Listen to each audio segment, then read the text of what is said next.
Hi mga kaibigan, magandang buhay po sa inyong lahat. So, andito po kami ngayon sa isang super unique na lugar dito sa Indonesia. Sa isang dog cafe dito sa Jakarta. Exciting di po ba? Naimbitahan kasi si Cheska sa isang birthday party ng kanyang kaklase. Pero ang twist, dito mismo sa cafe na puno ng mga adorable at friendly dogs. Kita nyo naman po mga kaibigan, no? Iba-ibang kulay, iba-ibang laki, iba-ibang breed. Naku, nakakatuwa talaga sila.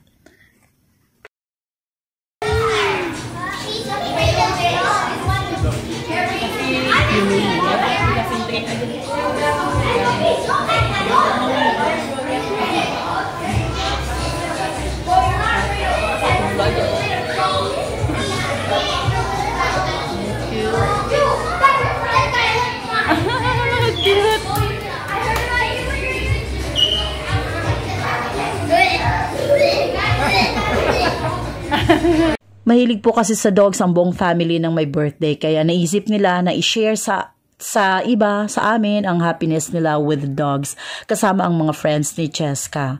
So, kita nyo naman po mga kaibigan, sobrang saya ng mga bata. Kanya-kanyang pet ng mga dogs na super cute. May malaki, maliit, iba-ibang kulay, may pula, may puti, may asul, may bunghi. Hindi, joke lang po.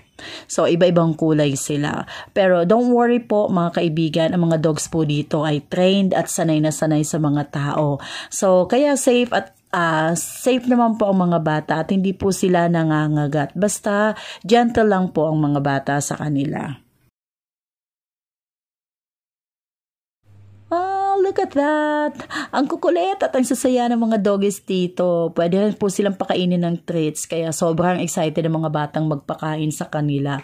Kanya-kanya din silang hawak sa kanilang mga kamay. Wag po kayong mag-alala mga kaibigan kasi may lavatory naman po na pwede silang mag-wash ng hands pagkatapos silang mag-pet o magpakain sa mga dogs at bago sila kumain. So, while they are playing, ang ibang mga magulang ay nagbibigay ng mga food sa mga anak nila. Kaya safe naman po dahil naguhugas po sila bago sila kumain. So, nakakatuwa nga ang mga bata na ito kasi ibang bonding naman ito at isang memorable birthday experience na kakaiba sa typical na party, di po ba? Ang saya-saya lang panoorin. Nakakatuwa. Ang gigil talaga ng mga bata. Makikita mo sa mga mukha nila. Ang saya.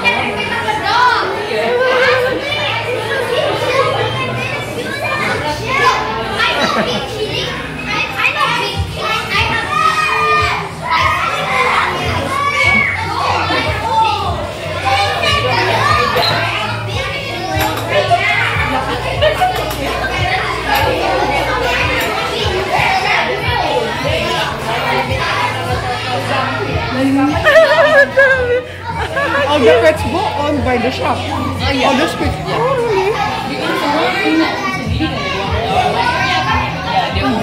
Yeah. Alam niyo ba mga kaibigan, pansin ko lang, iba rin talaga ang mga parties dito sa Jakarta. Sa atin kasi sa Pilipinas, bonggang-bongga ang mga pagkain sa parties. Andiyan na yung mga spaghetti, iba-ibang klaseng mga ulam, pansit, puto, lumpia. Naku, magsawa ka sa pagkain. Dito naman po, hindi sila after sa mga pagkain. So, magbibigay lang sila ng konting cake. Pinsan nga wala pa. Ang focus po nila ay nasa mga regalo at sa mga unique na venues tulad nito. Kaya kahit birthday party, kanya-kanyang order ng food ang mga bata. Actually, si Cheska nga medyo nagutom din kasi hindi ako aware na hindi sila magbibigay ng pagkain. So, hindi namin in-orderan si Cheska doon. Pero buti na lang po, pinakain din naman namin siya bago kami pumunta rito. So, hindi rin siya sobrang gutom na gutom.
Pero tingnan nyo naman po, ang mga dogs talagang nakahilata na rin. Nagpapapet sa mga bata. So majority po ng mga bata rito ay kaklase ni Cheska at ang iba naman ay mga friends na rin ng may birthday and ng family niya. At halos mga estudyante din naman ni Nestor, yung asawa ko po. Kaya kilala rin kami ng ibang parents at mga bata dito. So eto, pa-picture dito, pa-picture doon. Tapos balik na ulit sa paglalaro with the doggies. Naku, parang ayaw na ngang umaawat yung mga bata. Yan, maririnig mo yung mga tili-tili talaga nila. Sobrang kukulit. Kaya lang, naisip ko din, no? Kawawa din naman ang mga dogs kasi buong araw silang nakikipag-play, no? Nakakaawa din kasi parang pagod din sila buong araw. Pero masaya rin na nakikita silang enjoy at kasamang naglalaro ng mga kids.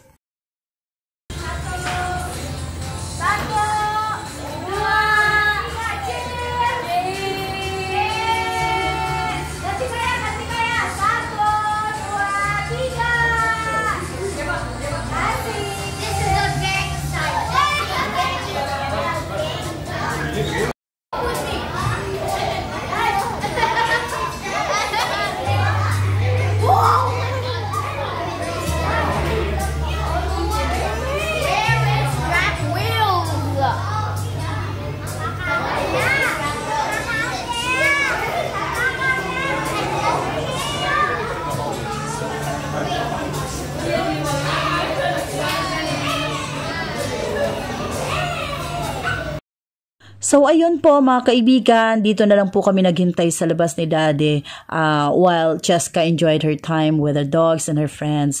Kita naman ang view ng cafe from outside, so na-enjoy din naman po namin ang vibe.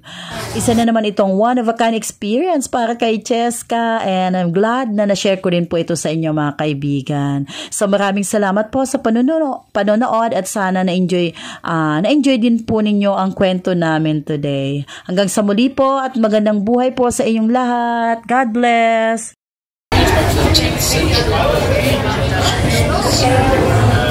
Yeah.